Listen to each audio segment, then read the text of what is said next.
Alors, nous avons aussi li nga xam ne que moo di L29 ak L30 ces deux articles sont finalement promulgués par le président Bassirou Diomaye Diakhar Faye Arfan ñu jàpp ni président dafa dribbler li nga xam ne que moo di l'opposition bi nga xam ni itam mi ngi doon xaar à ce que pour mu daal di saisir le conseil constitutionnel est-ce que cela bett na la concrètement mu daal di promulguer loi bi. nga ne bett ma yow sañ nga maa poser question. damay laaj Arfan man maa taxaw ma ne la opposition bi keroog bu ñu. mais wax ko sénégalais maanaam man. xam nga waxoon naa ko fi. nee naa opposition bi ñoom Aïssata Tall Sall keroog ba ñu nee ni que duñu def recours ci la ñu paree ci game bi ci la ñuy paree ci affaire bi parce que je savais que le président allait promulguer la loi man wax naa ko fi ñuy faral di seetaan émission 5 TV ci plateau bi matinal bi mën nañu ma firnde ni que Arfan waxoon na ko fi ni que président va promulguer la loi parce que ils ont perdu la bataille. Moi, je ne suis pas d'accord d'une opposition qui dise que la loi là, elle est dangereuse. La loi, elle a été taillée sur mesure pour Sonko. Bon, pareil, dans la foulée, la même opposition nous dit que je ne vais pas faire recours. Damay baye président, mu xeexam. Légui président xeexul xeex bi, qui est le grand perdant? C'est ñom opposition bi. Ñi yaakaaro ni que Diomaye du promulguer loi bi. Voilà. Bi may def émission vendredi maak ami. Mané ami. Am ñi dañu né président du promulguer day attaquer le conseil constitutionnel. Mané len promulgation en général chaque samedi le journal officiel de l'État lay promulguer.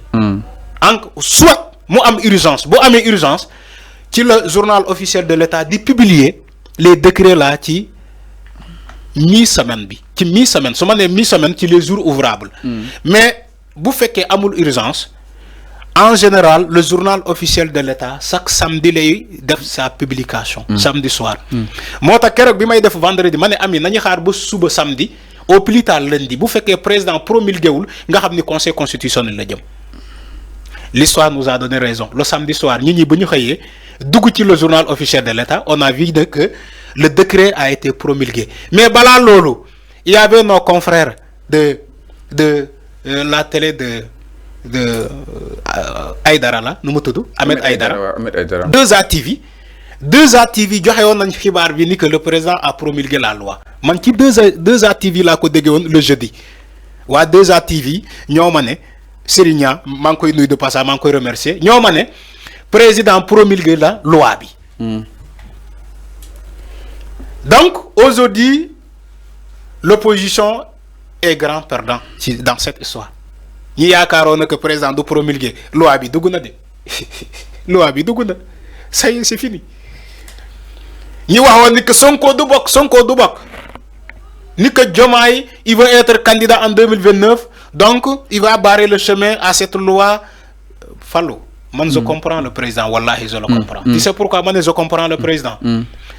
Président il est le président de la République aujourd'hui. Tey bu bañee promulguer loi bi il y aura crise institutionnelle wax naa la ko fii te sénégalais warul ñaan crise institutionnelle mu am dans ce pays ci contexte bi. Imaginez le président il refuse aujourd'hui de promulguer cette loi là. lépp lu mu yóbbu assemblée nationale du jàll. lépp lu mu yóbbu assemblée nationale du jàll. Pourquoi du jàll. Les députés dañ koy xeex dañuy ne tu as barré la promulgation de notre loi donc doo fi andi dara. ba mais loolu du yoon dafa war a jàll. Voilà exactement. daa war a jàll su ñëwee. parce que les députés. logique pour logique. Les députés sont souverains. Président mënul leen sax dicter. ñoo am seen bopp. Président mënul dicter les députés qui sont à l'Assemblée nationale. Ils sont souverains. Ils ont fait une proposition de loi voté ko. Président laaj seconde rélecture ñu def rélecture boobu envoyé ko ñu ne ko des na promulgation. Imaginez le président il refuse de promulguer tous ces projets de loi xam nga jamono bii ni mu ngi ci avant projet. Après les consultations. Il passera au projet. Tous ces projets de loi seront bloqués à l'Assemblée nationale. Heureusement le président a compris. Il a de très bons conseillers le président là Bassirou Diomaye Faye. Son excellence Bassirou Diomaye Faye il a de très bons conseillers. Lii wax naa ko fii ci plateau à maintes reprises nee naa le président bu bëggee institution yi dox moom mooy choisir te nekkul un choix parce que jamono bii ni cohabitation douce bi moo ko wone. Quand le premier ministre disait que on est dans une cohabitation douce c'était pas des paroles en l'air c'est une réalité.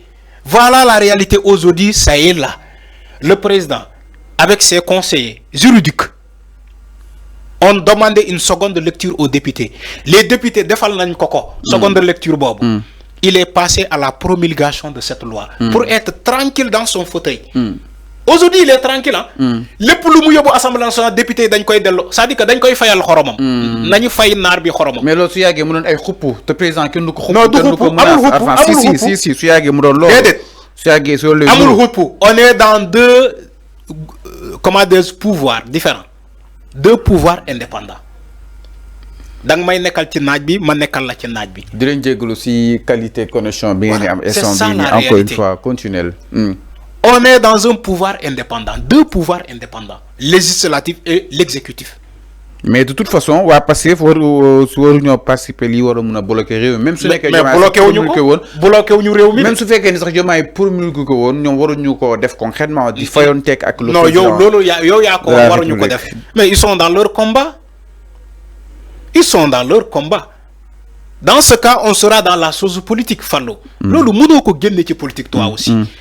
Benno Bokk Yaakaar lépp lu ñu doon def fii ci jamono Macky Sall politiquement leur décision politique passait par l'Assemblée nationale. Alors xanaa aujourd'hui ngeen di ko jërëjëf merci beaucoup. C'est ça la ñu lay jaajëfal neen téléspectateurs yi mu nekkoon seen émission li nga xam ne que moo di justement le talk avec ces difficultés qu'on a. On est obligé justement de rompre cette émission jusqu'à demain inchallah. Bonne suite de nos programmes.